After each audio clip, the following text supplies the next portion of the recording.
Apart from the direct father, where are you? Any other relatives? Okay, just the direct families here. Friends? Any other friends? Yeah, beautiful. Jonah, welcome to you all. Welcome to you all tonight to this special occasion for Albert. Anyone else behind me I've missed? Friends? Friends here? Now I heard there were workmates with Albert and truck driving. Who's here tonight? Previous workmates. Here? Over here. Right? Oh, you load the trucks. That's still workmates. That's still workmates. Welcome everyone. Welcome. My name is Dave Noda. Albert has invited me to be the MC tonight. And just to make sure things are flowing. So welcome to you. And yeah! Welcome to all the cowboys. All the cowboys. Yeah! Here tonight. I forgot that it was a cowboy night, so I wore my AI. I've seen you on TV. AI tonight. So, okay, welcome everyone. Now, Albert wanted me to make this a double whammy night. And I said, what do you mean a double whammy night? Tonight is definitely his birthday, and we're here to celebrate that.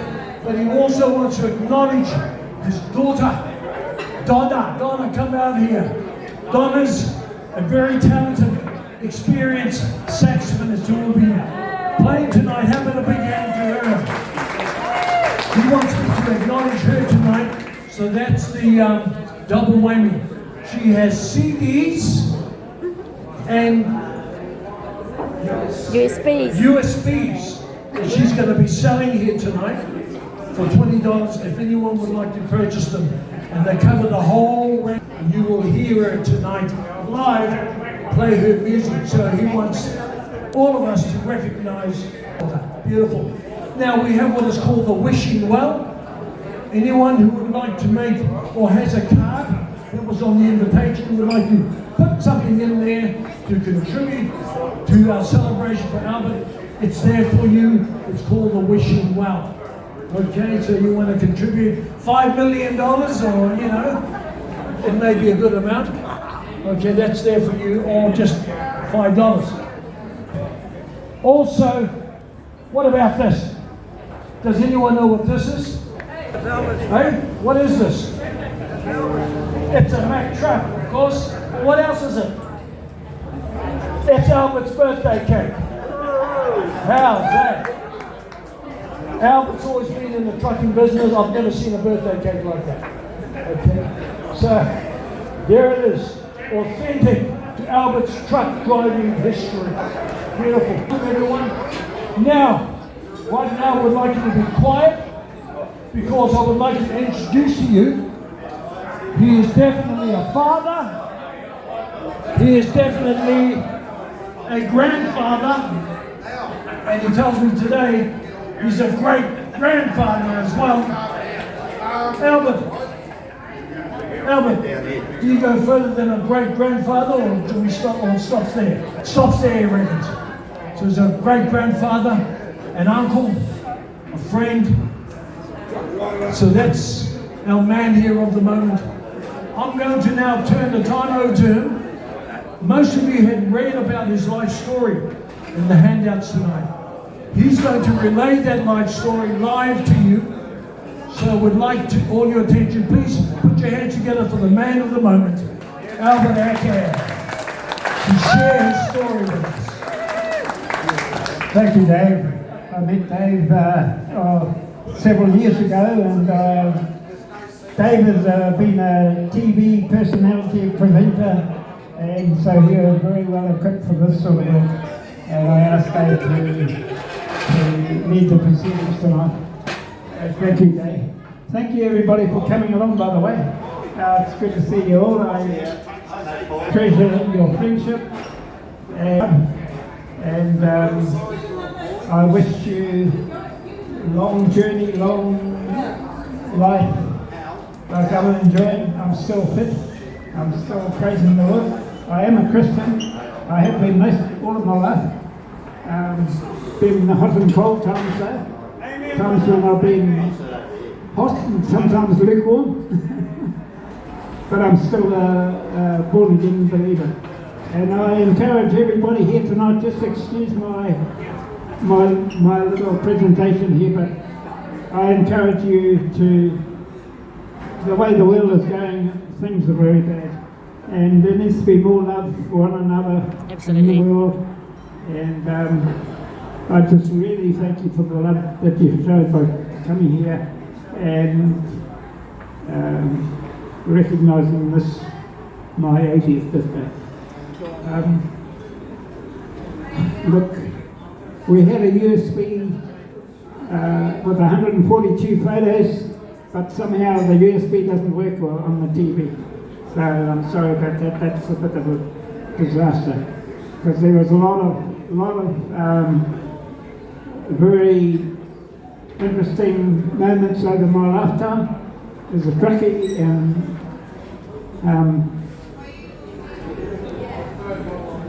what you see on that pamphlet that you've got there would only be about 10% of the things that I've experienced.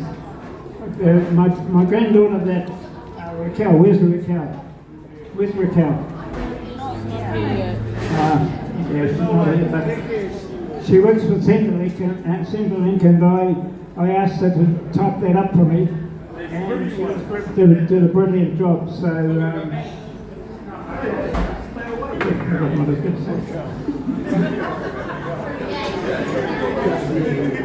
anyway, oh yeah, that's right.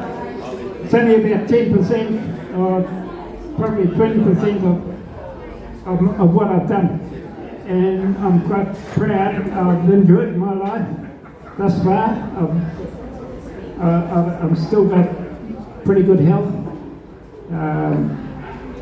And I just pray that each person that's here tonight can achieve the same health that I've enjoyed at this age.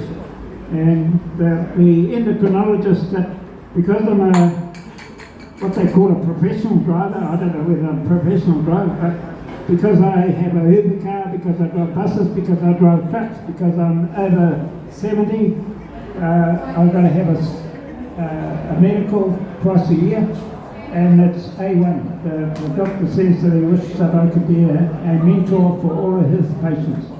So I'm very proud of my health, and I thank the Lord for my health.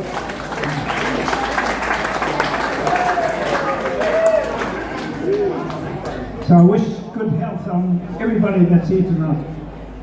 And I wouldn't be here if it was, I'm just showing a little bit of my Christian thing here. I don't want you to run away, just bear with it for 5 minutes. I've had a lot of ups and downs, health-wise.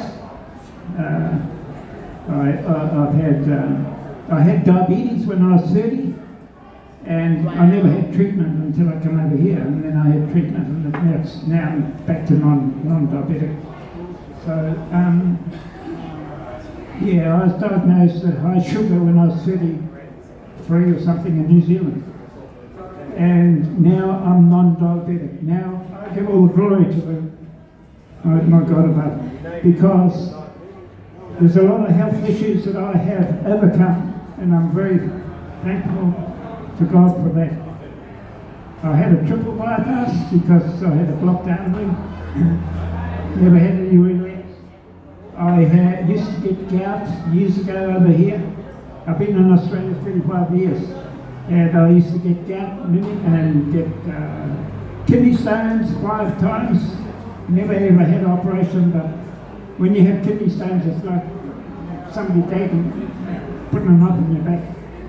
And a lot of times on the road, when I was working at night time, I had to go to the hospital. I couldn't drive anymore. But all those kidney stones, everything's disappeared. A1. That's only a few of my health issues that I thank God for that I've come with. So I'll give Him the glory, praise and honor for my life.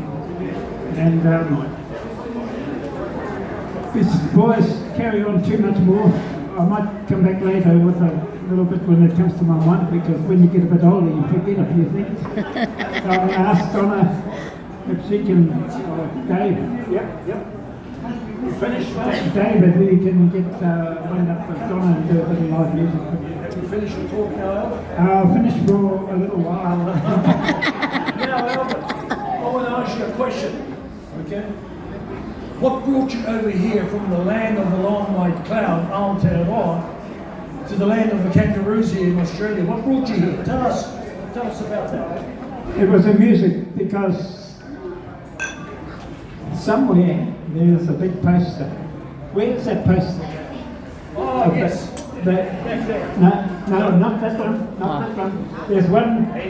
Evelyn, all the talents, all the musical talent didn't come from me. I loved music, and I brought every instrument that you could think of, but I couldn't play anything any good. Only thing I could play is the piano kuri, but a little bit. But we used to go around, Evelyn and the kids, and play in ourselves in New Zealand. And it was the music that we brought over here. Potential people were saying, oh, you need to go overseas because of Donna and because of the kids and the family band. And so we came over here, and for 5 years we travelled on the road in a bus. We had actually 2 buses at different stages. And we just travelled for 5 years, full on. They played in Twin Towns for a month in 1992. They played in Gympie, Amaru Muster at Gympie for $1,000 an hour. Lots of presentations up there. They supported a band called America. The surfy band, Horse with No Name. They toured with them in Sydney, many places, all the big clubs in Sydney, and ended up in Twin Towns. So Donna had a lot of, and the band had a lot of potential. That's really what brought us to Australia, was the music. But as grandchildren started popping up here and everywhere, I decided, well, I'm not going to survive. The band's not going to survive, so I got into trucking again. That's the purpose. So anyway, that answers that question, I think. What was the name of the band? Oh, is it in there or somewhere? Oh, yeah, Moderation, and yeah, because. Why did you name it Moderation? I don't know. I think it was Evelyn that dreamed that up. I must hand let you know that all the talent that Donna and the children, the talent really came from Evelyn. Because even though I loved music when I had my own band when I was young, before I was married. But it was a piano accordion band, and we used to go around playing in the country halls. We were playing foxtrots, waltzes, bolitas, maxinas, all the old-time dancing. And that's what started us off, was doing all the old-time dancing. So when we came over here, we jumped straight into bigger things. The door was open. We, just like a bull at a gate, when the bull sees the gate open a little bit, well, the bull charged through the gate.